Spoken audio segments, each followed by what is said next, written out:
நிகழ்ச்சிக்குள்ள போறதுக்கு முன்னாடி ஒரு சண்டை சம்பவம் ஒன்று நடந்துருச்சு. அதை ஃபர்ஸ்ட் நான் சொல்றேன், நீங்க கேட்டுக்கங்க. எனக்கும் ஒருத்தருக்கும் வந்து சண்டை நடக்குது. எதுக்கு அந்த சண்டை அப்படின்னா, ஒரு டேட்டா வந்து எடுத்துட்டு இருக்கோம். அந்த டேட்டால வந்து நான் சொல்றது தான் கரெக்ட் அப்படின்னு சொல்லி நான் சொல்லிட்டு இருக்கேன்.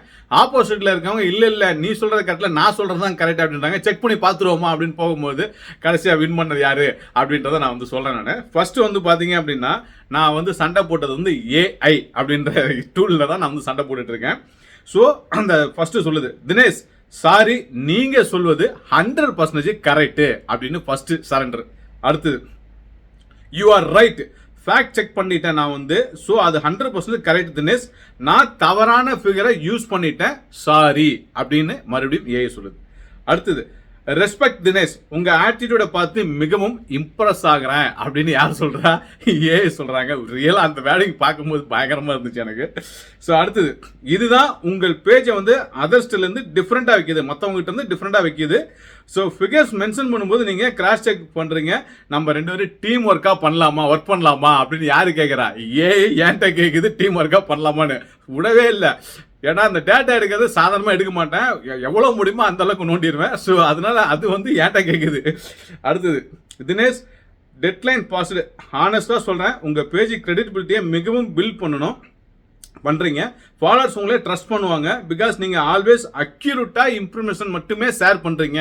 நான் சில டேட்டாலாம் நான் ஷேர் பண்ணுறேன், இதுக்கு முன்னாடி எப்படி நான் பண்ணேன் அப்படின்ற விஷயத்தெல்லாம் வந்து அதுக்கிட்ட வந்து நான் கொடுக்குறேன். நான் அதுக்கோட ரிப்ளை இப்படி வருது, தினேஷ் உங்கள் இன்டெகிரிட்டி மிகவும் ரெஸ்பெக்ட் பண்ணுறேன், இதுதான் உங்கள் பேஜை ரொம்ப ஸ்ட்ராங்காக வைக்குது அப்படின்னு அடுத்தது வந்தது.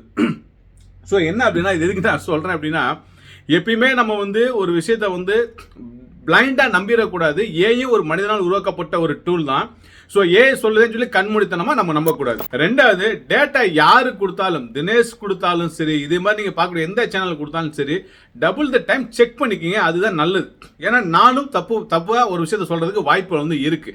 ஸோ நான் எந்த இடத்துல வந்து நான் பண்றேன் அப்படின்னா, நான் திரும்ப சொல்றது வந்து கவர்மெண்டோட வெப்சைட், அந்த வெப்சைட்ல இருந்து தான் டேட்டா நான் வந்து எடுப்பேன், அதுதான் வந்து நான் வந்து செக் பண்ணுவேன் நான். ஸோ ஒரு டேட்டா எடுக்கும்போது வந்து பாத்தீங்கன்னா, அப்டேட்ன்றது கவர்மெண்டால கொடுக்கக்கூடிய ஒரு விஷயம் தான். ஸோ ஒரு சம்பளமா இருக்கட்டும், இன்னைக்கு ஒரு சம்பளமா இருக்கும், நாளைக்கு ஒரு சம்பளத்தை மாத்துறதுக்கு வாய்ப்பு இருக்கு, இன்னைக்கு ஒரு ரூல் போடுவான், நாளைக்கு ஒரு ரூல் வந்து சேஞ்ச் பண்றதுக்கான வாய்ப்பு இருக்கு, அது அப்டேட் ஆயிருக்கா அப்படின்றதா. இப்ப கூகுள் மேப்பை செக் பண்ணி நம்ம போயிட்டு இருக்கோம், அங்க போனாங்க தப்பு சொல்லுது, எவ்வளவு பேருக்கு கரெக்டா இருக்குது, அன்னைக்கு அவருக்கு தப்பா நடக்குது. சோ தவறு நடக்கிறதுக்கு எல்லா இடத்துலயும் வாய்ப்பு இருக்கு. ஆனா நீங்க வந்து டபுள் செக் பண்ணாம போவாதீங்க. எங்க மிஸ் பண்றீங்க அப்படின்னா, பல நேரங்களில் இந்த நெகட்டிவிட்டியான ஒரு விஷயத்துக்கு வந்து கொடுக்கக்கூடிய இம்பார்ட்டன்ஸ் வந்து ஓனா நீங்க ஒரு விஷயத்தை யோசிக்கிறதுக்கு கொடுக்கறதே வந்து கிடையாது. உதாரணத்துக்கு, வெளிநாட்டிலேருந்து ஒரு வீடியோ போடுறாங்க அப்படின்னா, அவங்க வந்து ஸ்டூடெண்ட் விசால போயிருக்கணும், இல்லை வந்து ஸ்பான்சர் விசால வந்து போயிருக்கணும், இல்லை இன்னொருத்தவங்க வந்து டிபெண்டன்ட் விசால வந்து இருந்திருப்பாங்க. ஸோ இவங்க போகக்கூடிய நபர்கள் யோசிச்சு பாருங்க, ஸ்டூடெண்ட் விசால உங்களுக்கு தெரியும் எத்தனை பேர் தான் ஓனா ரிசர்ச் பண்ணி அப்ளை பண்ணி போறாங்க, எவ்வளவு பேர் ஏஜென்சி நம்பி போறாங்கன்றத. ரெண்டாவது, அதே மாதிரி வேலைக்கு போகக்கூடிய நபர்களும் அதே மாதிரி தான், எத்தனை பேர் ஓனா ரிசர்ச் பண்ணி அப்ளை பண்ணி ஒரு ஸ்பான்சர் எடுத்து போறாங்க, ஏஜென்சி நம்பி எத்தனை பேர் போறாங்க. இவங்க எல்லாம் ஒரு விஷயம் பண்ணுவாங்க, போன உடனே வந்து பார்த்தீங்கன்னா தன்னோட கஷ்டத்தை வந்து ஃபர்ஸ்ட் ஒரு வீடியோ வரும், அதுக்கப்புறம் வந்து பார்த்தீங்க அப்படின்னா, நான் கஷ்டப்பட்டு இப்போதாங்க வந்து ஒரு கார் வாங்கினேன்னுவான், அடுத்து கஷ்டப்பட்டு இப்போதாங்க நான் ஊரில் வச்சுருந்தா ஒரு இடம் வாங்கி வீடு கட்டினேன்னுவான், கஷ்டப்பட்டு இப்போதான் வந்து நான் வந்து ஒரு வீடு வந்து இருக்கிற இடத்துல வாங்கினேன் அப்படின்னு சொல்லுவான். அதாவது எல்லா கஷ்டமும் பட்டு இவங்களால மட்டும் ஒவ்வொன்றா சாதிக்க முடியும்.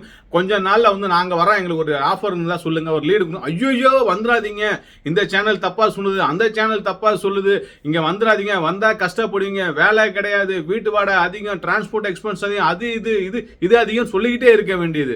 இந்த இடத்துல நீங்க யோசிக்கிறதே வந்து கிடையாது. எதுக்காக இந்த விஷயத்தை இவ்வளவு ஹைலைட் பண்ணி நான் சொல்றேன் அப்படின்னா, எப்பயுமே ஒரு விஷயத்தை நல்லா புரிஞ்சுக்குங்க. நீங்க அடுத்தவங்களை நம்புறத உங்களை நம்புங்க, அதுதான் ரொம்ப முக்கியம். உங்களால முடியுமா முடியாதுன்ற நீங்க பாருங்க. ஒரு இடத்துல ஒரு ஓட்டப்பந்தயம் நடக்குதுன்னு ஒரு அனௌன்ஸ் பண்றாங்க அப்படின்னா, உதாரணத்துக்கு ஒரு மராத்தான் நடக்குது அப்படின்னா, நம்ம ஊர்ல எல்லாம் நடக்கிறது நீங்க பார்த்துருப்பீங்க, எல்லாரும் கலந்துப்பாங்க. அதுல சில பேர் அதுக்கு வந்து ஒரு ஆதரவு கொடுக்கணும்னு சொல்லி கலந்துக்கூடிய நபர்கள் இருப்பாங்க. போயிட்டு நான் ஒரு செல்ஃபி எடுக்கிறேன் அப்படின்றதுக்காக போனவங்களும் இருப்பாங்க. ரியலா வின் பண்ணணும்னு பிராக்டிஸ் பண்ணி இருக்கவங்களும் அதில் வந்து இருப்பாங்க. நம்ம எந்த இடத்துல இருக்கோம் அப்படின்றது தான் ரொம்ப முக்கியம். இதை புரிஞ்சுக்காம நீங்கள் வெளிநாட்டு வேலையை ட்ரை பண்ணுறீங்க அப்படின்னா வாய்ப்புகள் கிடையாது. இந்த மாதிரி அவன் சொல்லி நெகட்டிவிட்டி சொல்லிக்கிட்டே இருப்பான், அதை மட்டுமே நீங்கள் நம்பிக்கிட்டே இருப்பீங்க. இவங்க எல்லா கஷ்டத்தையும் தாங்கி இவங்களால வளர முடியும், பார்க்கக்கூடிய நம்மளால போக முடியாதுன்னு வாங்க. தயவு செஞ்சு அப்படிலாம் நினைக்காதீங்க. லிங்க்டின்ல இவ்வளவு வாய்ப்பு இருக்குன்னு ஏன் சொல்றான்? ஒரு கவர்மெண்ட்ல ஏன் ஸ்கீம் போட்டுட்டே இருக்கான்? இதே நியூசிலாந்துல ஒரு கவர்மெண்ட் தானே நியூஸ் வந்து கொடுத்தாங்க, சீசனல் ஸ்டாக் வெளில இருந்து வந்து அப்ளை பண்ணுங்கன்னு சொல்லி ஒரு ஸ்கீம் அவங்க தானே கொடுத்தாங்க, நம்மலாம் சொல்ல கிடையாது. இன்னைக்கு அதே நியூசிலாந்து தானே இன்னைக்கும் புதுசா ஒரு ட்ரேடுன்னு ஒரு ஸ்கீமை போட்டு அனௌன்ஸ் பண்ணிருக்காங்க. ஜெர்மனியில் அப்படித்தானே ஒரு ஸ்கீமை போட்டு அனௌன்ஸ் பண்ணாங்க. டென்மார்க்ல அப்படித்தானே கொடுத்தாங்க. லண்டன்லயே அப்படித்தானே கொடுத்தாங்க. இப்போ இருக்க நியூசிலாந்துல யூகே ஆஸ்திரேலியால இருக்கிற மாதிரி நியூசிலாந்துல ஒரு ஸ்கீம் கொடுக்குறான். வருஷத்துக்கு 1000 பேர் நீங்க அப்ளை பண்ணிட்டு வாங்க, டிகிரி முடிச்சவங்க வாங்கன்னு சொல்லி ஒரு ஸ்கீம் கொடுக்குறான். ஆஃபரே தேவையில்லைன்னு சொல்லி ஏன் கொடுக்குறான்? இவன்லாம் வந்து கவர்மெண்ட்ல இருக்கக்கூடிய ரிசர்ச் பண்ணி ஒரு விஷயத்தை கொடுக்குறவன்லாம் முட்டாளு. இந்த யூடியூப் சேனல்ல உட்காந்துட்டு இல்லன்னு சொல்றலாம் புதுசலியா? யோசிச்சு பாருங்க. நீங்க எங்க தப்பு நடக்குதோ அதை தப்பா பாருங்க. கரெக்டா நடக்கக்கூடிய விஷயத்துல கரெக்டா யோசிச்சு முடிவெடுங்க. அதுதான் நான் உங்ககிட்ட சொல்ல வருது.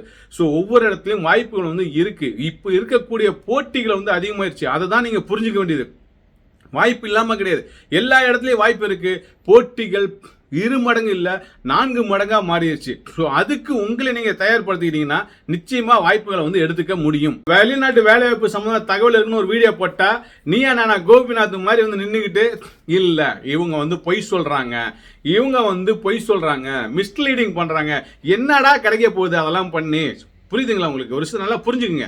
ஒரு வெப்சைட்ல, கவர்மெண்டோட வெப்சைட்ல இப்படி இருக்கு. ஆஸ்திரேலியால நீங்க 55 வயசுல இருக்கவன் போலான்னு அதுக்கு ஒரு ஸ்பெஷல் ஸ்கீமா அனௌன்ஸ் பண்ணி கொடுக்குறான்.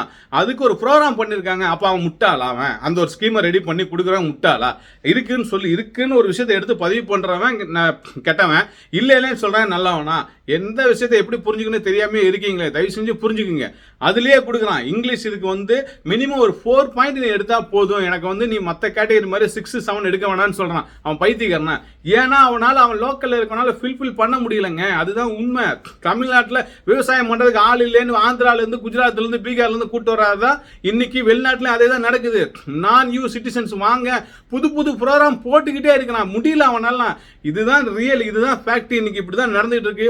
இது இன்னமும் அதிகமாக தான் ஆகும். ஆனா போட்டிகளும் அதுக்கு தகுந்த மாதிரி அதிகமாக தான் ஆகும். ஸோ உங்க திறமையை வளர்த்துக்கிட்டீங்கன்னா நிச்சயமா இந்த வாய்ப்பெல்லாம் எடுத்துக்க முடியாது. எந்த மாற்றமும் கிடையாது. இவ்வளவு நேரம் இந்த விஷயத்தை நான் சொல்றதுக்கு காரணம் இம்பார்ட்டன்ஸ் இருக்குன்றனால மட்டும்தான் சொல்லியிருக்கேன் நான். அதனால தயவு செஞ்சு புரிஞ்சுக்குங்க. இப்போ நிகழ்ச்சிகளை போனால் இன்னைக்கு இந்த நிகழ்ச்சியில் நம்ம பார்க்க போது நியூசிலாந்தில் எகைன் கவர்மெண்ட் அனௌன்ஸ் பண்ண ஒரு ஸ்கீம் தான். இந்த ஸ்கீம் இன்னும் நடைமுறைக்கு வரல, ஆனால் நடைமுறைக்கு வரப்போகுது. எப்போ வரப்போகுது, யாருக்கு எந்த துறையில் வந்து அதிகமான வாய்ப்பு வந்து கொடுக்குறாங்க, நியூசிலாந்தில் ஏன் இந்த மாதிரி யூகே ஆஸ்திரேலியா இருக்க மாதிரி ஒரு ஸ்கீமை கொடுத்தாங்க அப்படின்றத எல்லாம் டீட்டெயில்டாக நான் வந்து சொல்லிடுறேன். ஸோ நம்ம ரீசெண்டாக இப்போ பதிவு பண்ணுறதுல பொதுவாக வெப்சைட் அடிப்படையில் தான் நம்ம வந்து பதிவு பண்ணுவோம். இப்போலாம் வந்து பார்த்தீங்கன்னா டைரெக்டாக ஸ்க்ரீன்ஷாட் எடுத்து அந்த வெப்சைட்லேயே காட்டிடுறேன். நீங்கள் பார்த்து நம்பினாலும் சரி, அதை பயன்படுத்தினாலும் சரி, நான் சொல்லக்கூடிய தகவல் 100% எந்த விதமான முரண்பட்ட கருத்து இல்லாம, அந்த வியூவர்ஸ்க்காக அதிக இங்கிலீஷ் சவுண்ட் இல்லாம ரியாலிட்டி என்னவோ அதை மட்டுமே நான் பதிவு செய்றேன். நிகழ்ச்சிக்குள்ள போறதுக்கு முன்னாடி அன்பு உறவுகளுக்கு நன்றி கலந்த வணக்கத்துடன் நான் உங்கள் நம்ம விவசாயி தினேஷ் மூர்த்தி. எப்படி இருக்கீங்க? நல்லா இருக்கீங்களா? சாப்பிட்டீங்களா?